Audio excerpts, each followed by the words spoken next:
this time of the year, one of the biggest topics of discussion and one of the biggest things you'll read about, see is, New Year's resolutions.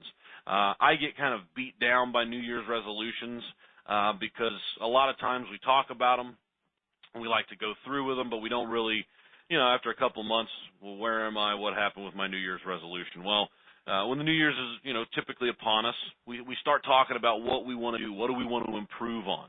And when we come up with New Year's resolutions, it's either to work out more, get in shape, quit smoking, be better at, and stop procrastinating. Want to get more social, get out and about a little bit more, be more active. I want to make more money next year. Most of you on this call can agree that typically we start the year off going full force to stay on track and hit our New Year's resolutions, whatever it may be, only to fall off in a short amount of time. So today I want to talk about New Year's resolutions in terms of sales, which is talking about just straight cash, money, commissions in your pocket, how to be more productive, how to build a better business. And you can do this right now. And this is something that, when it talks about working out more, being more active, I want to take a walk every night and do this and do that. Those things are great. Those are important, not to diminish the importance of those. But I want to talk about it from a business perspective. From a business perspective, I want to talk about 3 key points without going through a long list of items and give you this huge checklist to write down and remember. I'm going to give you 3 key points that are going to help us in terms of our sales for New Year's resolutions to get better and have a better growing, healthy business for this new year. These are very simple, basic points, but if you jot these down, if you have a pen and paper in front of you, jot them down and elaborate on these topics in your own words, in your own mind, and I promise you these will help you. I have a few people that I work with that I talked with while I was out of town over the holiday break, and each one of them were like, hey, man, this is, I either fell short of my goal or, man, I killed it. I absolutely exceeded my goal. But they had actually remembered the conversation that we had the year prior. So the first thing we're going to start off with is as you have the opportunity over the holidays and over the New Year's Eve break to kind of reassess what had happened, reflect. A lot of times during New Year's, when New Year's Eve is upon us, we reflect on what we did the year prior. Whether it was a success, whether it was a failure, whether it was on the personal side or on the business side, we do a lot of reflecting. And so for the new year, right now, it's not, next week, but right now, you need to know what your goal, what your target is for 2017. A lot of you have already figured out this goal. I can tell by the messages that I've received from you. You already know where you want to be, and you're trying to figure out right now how to get there, or you've already figured it out. So you need to know or should know what your total production was from last year. What were your numbers? What did you do? What was your submitted premium? And what were the commissions? What's going to be on that 1099 that you get sent from each carrier, and what's your total from last year? If you don't know how to run a total submitted business report, you can do that through the EFES website. That's one of the beautiful things for you as a business owner. You're able to really tabulate your production. You're able to look and see, here's what I did last year, here's where I was, here's where I'm going, here's where I want to be for next year. So when you look at it, you want to see your numbers in totality.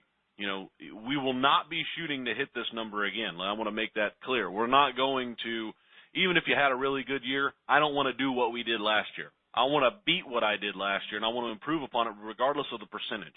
If you're wanting to see a 5% increase or a 50% increase. If you're new to the business and you've only worked this part-time or you were brand new last year, you still have to come up with a target. You may not have as much history to build off of from last year because you were new or only did it part-time, but this is kind of the fun side of it. The fun side of it is looking at, man, it can be a little demoralizing, to see, man, I did this last year, I didn't hit my goal, but that gives you the opportunity, and that's what this new year brings, is opportunity to increase what you did last year. So if you're sitting on this call and you did it part-time or you just got started, don't be completely demoralized by the number that you see when you total those numbers up. You have the platform, you have the service, you have the support to get where you want to be this next year. But this is the fun part. We're going to figure out what we did last year. What was my total number? How much to submit did I do? How much actually placed? What's that number going to be on my 1099 when I get it from the insurance company? And we're going to figure out where we were from last year. What do we do? And then from that first step, we want to know what our goal is. Where do I want to be come the end of 2017? I love talking about goal setting. You can't talk about it enough. If you don't have a target, you're kind of flying blind. So know what you did last year and figure out what do you want to do this year. What's the increase? If you did, 100,000 last year in submitted premium, are you shooting for 150? Are you shooting for 200? What is your goal? I can't answer that for you. That's going to come from you and only you. I can't open up lines on the call and have somebody else tell you what you should be doing. That's got to come from you and only you. So figure out what you did last year and where you want to be this year and have that goal. Have that target. Write it down. Put it somewhere. Keep it in front of you. Don't put it in a book that you're going to store away in the file folder. Write it down on a Post-it note. When you figure out what you did last year and you come up with that goal for this year, put it on a Post-it note. Keep it in front of you. Have it posted on your car, somewhere that's going to be in your face on a daily basis. And number two, when we come up with our goal, we have to figure out how we're going to get there. What is our roadmap to get to that goal? And this is point number two. Number two is also number one. When you have that goal, number one is increasing activity. When you have the goal, you have got to figure out, okay, well, I did 150,000 last year. I want to break 200,000 this year. I've got to break 200,000 this year. Now, we're talking about 200,000 as submitted premium. Is 200,000 as submitted premium going to yield you 200,000 in actual earnings? No. So if you're having an income goal, not a production-based goal, understand how to calculate and come up with that number. If you don't know, give me a call. Let's talk, and we can sit down and go over that. But back to my original point. If you want to increase your production from last year, there's multiple ways and a few things that we can do to increase that production number. Number one is going to come with increased activity. So we know what we did last year. We know what our goal should be for this year. We have our goal for this year. Let's figure out how we're going to get there. Know that going after this goal is going to start with increasing activity. Did you take leads every week last year? Or did you email Barbara and say, oh, Barbara, I can't take leads this week. I'm kind of backed up on what I had before. Or, do you know how many leads you took on a weekly basis? Do you know what your average weekly and monthly premiums were? I've learned the hard way that knowing your numbers is going to give you a better opportunity at projecting out where you're going to be. As a young man, I fought this very, very diligently. I fought that. But if you know your numbers, and it's a long year. We take things on a day-by-day, week-by-week basis and a month-by-month basis. I can understand how it's hard to remember and have all those numbers in your mind. Once again, you have the business submitter report. You have the leaderboard archive. You can look and see where your numbers are. But for those of you that know your numbers, it's going to be a little bit easier for you to come up with a target and figure out how do I increase activity. That being the most important thing, you can look at last year and say, okay, I did 150,000, I did 120,000, I did 180,000, I did 250,000. Whatever the number is, you can also take a look and say, okay, well, on a weekly basis, I was averaging this. I'm going to run the business submitter report. I'm going to break it down by 52 weeks out of the year. I'm going to divide it up, do all the math, and figure out, okay, here's my average week. Here's my average month. And you're going to figure out, okay, well, here's how many leads that I took on a weekly basis. Here's how many leads I took each month. You can raise your production by raising your activity. It's one of the most simplistic ways of doing it. You can look and say, okay, well, I typically would work, I wanted to take 20 a week, which is 80 a month. I really found out my true number was about 60. So I really averaged taking about 15 leads a week. Raise the activity. Stick to your plan and say, I need 80 leads a month, 20 a week, and see your numbers grow. But increase your activity. And if you didn't hit that number, you can hit that number now, starting now in the new year, by tracking your activity, tracking your success. So it all just comes down to holding yourself accountable in terms of your activity. I want to talk about weekly lead counts. Time in the field is another thing in terms of increasing our activity. And this is the one that kind of maybe stings a little bit more. A lot of us have families, kids, responsibilities that we have to come home to after the workday has ended. But 5 things that are going to help you increase your activity. I just talked about weekly lead counts, time in the field. Andrew Fike was on a call not too long ago and talked about one thing he loved about a certain time of the year was that he gets an extra hour to work before the sun goes down and he's out there not after dark. It was a great call, but it's time in the field. How much time are you putting in the field? If you put on average about 3 hours a week, 3 hours a day, 3 hours a week, you're not in business. 3 hours a day in the field. You definitely want to ramp that up. You definitely want to see an increase in your activity by spending more time out in the field. Increasing activity on B-backs. How many leads do you have right now in your lead bucket, in your folder that you've printed off your leads and stashed them away in, how many leads do you have right now that you've touched once or twice, that you've touched maybe 3 times, but it's been a while, they've got some dust on them? How many leads do you have that are in that be-back category that it just wasn't a good time, or you never caught them and they weren't available, whatever it may be? How often do you, and how many of those leads do you have? How often did you hear that last year? That's a great opportunity to raise activity, because most of you are working in a circular location where you're just going to rotate around. You're going to come back around to that area. So how many of you have a set of leads that you never touch, maybe once or twice, that you need to follow up with? That's a great activity just builder right there. It can shoot your activity level up quite a bit. Number 4, a weekly regimented schedule to follow religiously. And this one right here is something that everybody will get tired head on. They will get tired head listening to this. I know I should have a better schedule.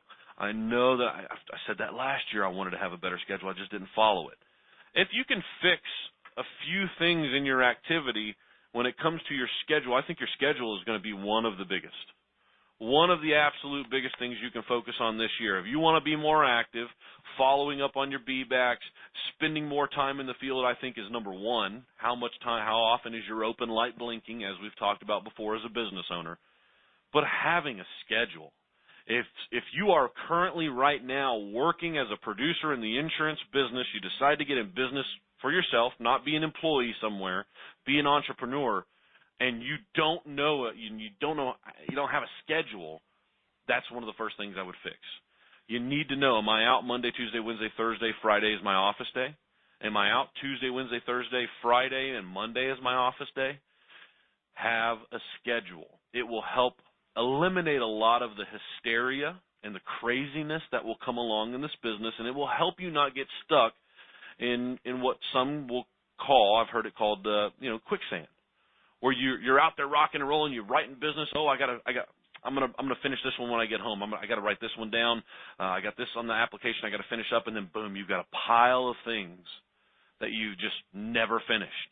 You've got requirements that need to be done. If you will schedule out your time and make sure that you have an allocated day to your office and your follow-ups, your things you need, your pending requirements, you will find yourself not getting stuck in quicksand as often. Have a schedule. It will also develop a regimen for yourself to where you're able to go out and see consistency. If you have a consistent schedule, you will see consistent results. You need good data to be able to make adjustments. It's just like us here internally, to give you an example.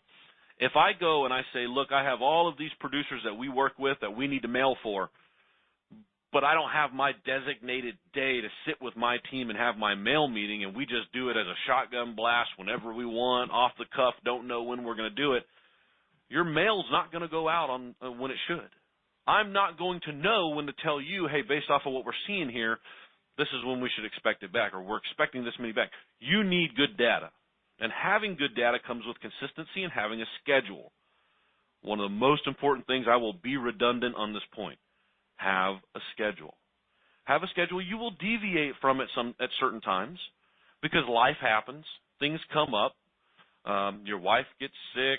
She's going to be, she's down for a couple of days, or the kids got this game, so you got to get out of the field a little early, whatever it may be. Things are going to happen. But have a consistent schedule that will create consistency in your business so that you can develop that data to know how to make the adjustments that you need to make to be more profitable, more successful. You can pop that hood on the car and you can tinker with it, but you need to know what's wrong. You need to know what to fix, and you need that data, and that's going to come from creating a consistent schedule with consistent activity.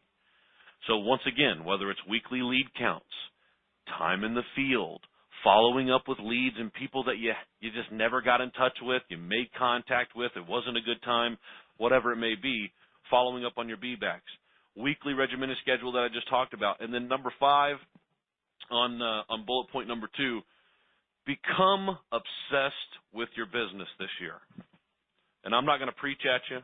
I'm not going to get in the pulpit here. But you made the decision. No one else on this call made the decision for you. You made the decision to become an entrepreneur and a business owner. Be obsessed about this business, and your business particularly. It's a really neat thing right now because there's a lot of energy. There's a lot of energy around our office. There's a lot of energy in phone conversations, whether it's a new recruit or current producers that we're talking to. There is energy in the voices of people you talk to because there's a new year. There's something fresh. Here we are. Problems remain the same. Production goals are going to be there. We're going to try and hit this number. We're going to try and do that. But you are in a great time right now because it's the beginning of the year and you're energized. So, with that being said, be obsessed about tracking your numbers and knowing your business. And stick to that this entire year. If you can create consistency in your schedule and you can be fired up every single day, oh man, instead of, oh, it's Tuesday, I got to go knock on doors today, be fired up to go knock on doors.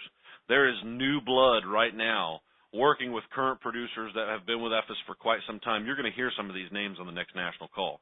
We're going to have a great blend of some of the new blood and current producers, and he won't be upset that I call him this, but like David Lloyd. I'm going to have David Lloyd as one of our guest speakers on the national call last month. Why? On top of being a great guest speaker, he also did over 40,000 last month. I mean, 40,000 is submitted premium last month. It's a hell of a month. But then you're going to hear another gentleman, Mr. Tony DeLonda, over almost 50,000 last month in submitted premium. You're going to hear some of the current producers that have been with us for quite some time. You're going to hear some of the new blood talk about, and you're going to hear in their voice next Monday a fired up, just reinvigorated, I'm ready to go right now. That's why we take the holiday season off to kind of, I'm going to slow it down a little bit. I'm still out hustling, but I'm going to slow it down just a little bit. I'm going to spend time with family, decompress, kick my feet up. But these guys know their numbers. If I open up Lovely Johnson's line right now, and I know she's on the call, which I'm not going to do, Lovely, don't worry about it. Lovely will tell you what she did last month. She knows how many leads she takes. She knows what her production is on a weekly, monthly basis. She knows her numbers. Be obsessed with your business. That if you're going to be obsessed with anything, be obsessed about your family, be obsessed about your business because you are a business owner. If you work for GE or you work for Walmart, you work for a company. You work for you. You are in business for yourself. You are here to serve your clients. You're here to take care of them. You're able to be productive. But you are in business for yourself. You are a business owner. Be obsessed about your business. That's the last bullet point that I have on that one, which is talking about activity. Increasing activity for the new year is essential. Now I want to talk about number 3 and the last bullet point that I have. Don't forget what brought you to the party if you are currently finding success. Out of all the things we're talking about, I don't want you to rebuild the engine. If you want to throw a little nitrous in there, do it. Don't rebuild the engine if it's not broken. But don't forget what brought you to the party. If you found success in 2016, we're not looking to rebuild that. We're not looking to completely change and modify that. We're looking to just tweak it. Just ramp it up, but look to improve the person that you were the year before.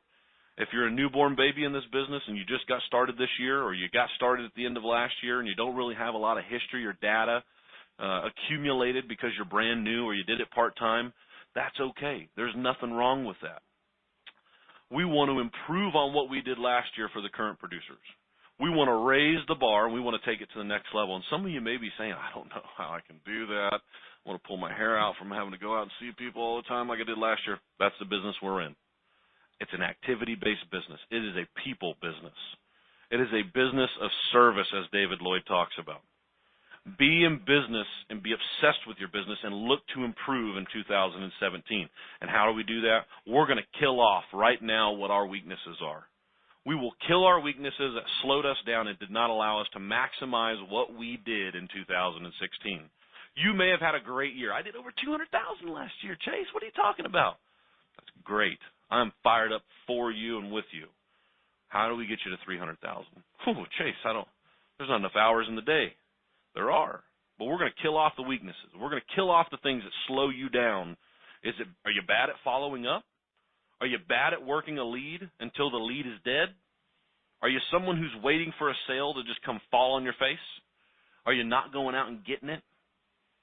Are you someone who's just not working enough? Or is your open light that blinks in front of your business, is it just not on enough? Whatever it may be, we want to assess what our goal is for 2017. We want to figure that out right now. What's our goal for 17 based off of what we did in 16? We want to find that goal, and then we want to find our weaknesses. That is the next thing we want to do. Here's where I want to go. Great. What slowed me down from getting there in 16? Well, I didn't have enough leads. Well, you better call us. You better call and say, I need to talk to Chase right now. I didn't get enough leads last year to hit 300,000 submitted premium. We'll fix that. We'll fix that quickly. But if you can assess what those weaknesses are, well, I didn't, I probably could have gone out. I was really only out in the field maybe 4 hours a day, 5 hours a day. I would just work the same territory over and over. I never really wanted to break out of my comfort zone and go and find a honey hole, an area where I could probably do a little bit better. Whatever it may be, assess what your weaknesses are. Am I not good at closing? Am I not good with my presentation? Am I not good with door knocking? Am I relying solely on the phone to set appointments? Maybe that's why I didn't close enough business last year. Whatever it may be, don't turn it into a negative. It's a positive. We are going to build off of what we did last year, and we are going to get better at it. So to recap, and I'll be brief, we need 3 things. We need to identify 3 things to see our number from last year jump, but jump substantially. We need to know what we did last year and where we want to be at the end of this year. Where do we want to be at the end of 2017? I can tell you right now from a company overview, EFES, I know where we were last year. I was tracking it. You better believe I was tracking it. I know what we finished at last year. The numbers are still being tabulated, but I got a pretty good idea. I'm almost 100% certain I know where we finished last year. It was a very, very good year. But I have bigger aspirations and bigger goals of where I want us to go next year, this year. So I've got my goal. I've got my target. I know what we did last year. I know what my target is for this year. How do we increase activity? Number 2, that's the most important thing. We've got to increase activity. We've got to raise that up. We've got to get better at our weaknesses, and we've got to create a new us. We have to reinvent ourselves. We are not broken with who we are now, but we need to reinvent ourselves. The person we were in 2016, we're going to see a better version in 17. And there's a few ways you can do that. Assess your weaknesses being number 1. I hope you guys enjoyed the call today. I wanted to keep it somewhat brief. If you missed the beginning of the call, if you're on Facebook, whether you have an account, your wife has an account, whatever, if you've gone to our Facebook account, you've liked it in the past, in about 30 minutes, we are going to be live, and you'll see a notification pop up. For all of you that participated in last month's contest for the Americo Apple Watch, you'll see a notification pop up on Facebook. We're going to go live. We're going to do a drawing for the winners for the month of December who submitted 5 applications or 5,000 or more in submitted premium with Americo. And we're going to do the drawing here at, I think, 11 o'clock. So be by your phone. You can actually watch it on your phone. You can watch it on your computer. But more importantly, and we're going to congratulate the winner. We're very excited about that. More importantly, right now, I mean, it's still the very, very beginning. We are looking at January 3rd right now. Today's January 3rd. If you want to sit down and have a one-on-one, today's going to be a crazy busy day, but it is not crazy or too busy for us not to sit down and have a one-on-one today. If you want to reassess where you were last year, what your goal is for next year, how do I increase activity? I can't do the self-reflection for you in terms of weaknesses. We can talk about it, and we can say, okay, well, a little back and forth about, well, how many days were you spending in the field? We can do that together. I welcome that. Call us today at 800-765-0711 if you would like to sit down and do a one-on-one and you want to build this plan out together. I welcome it. If you want to call me directly, if I'm not available when you call into the office, just call my cell phone, 972-339-0191. If I'm not available, we will schedule a time today to have that call together, because as the days tick by, if you don't build this thing out, you don't write it out, it's just going to carry on into February and then March and then July, and then it's just going to keep going on and on until you didn't do it. So stick to the plan. Build the plan, stick to the plan. You'll see those numbers grow. I promise you, you will see those numbers grow. I appreciate you guys jumping on the call today.